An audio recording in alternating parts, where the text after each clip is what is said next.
asalaamaaleykum wa rahmatullah bismillah inna waliyallahu lazi nazzala alkitaaba huwa yatawalla saalihin école Mame Faty Balla Mbacké moo fi ñëwoon tey jii di def benn siyaara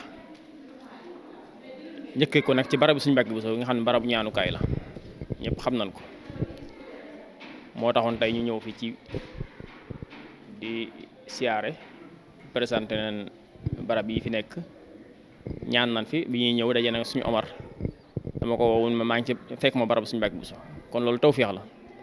moom xalifa Sëriñ Mbacké Bousso moo ko téléphone ni ko dama bëgg a siyaar si ma maa ngi ci barab Sëriñ Mbacké Bousso kon loolu tawfeex la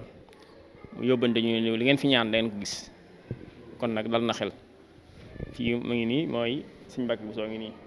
fii la di noppalu doomam Sëriñ Maxtaar Bousso mi ngi noonu den ak moom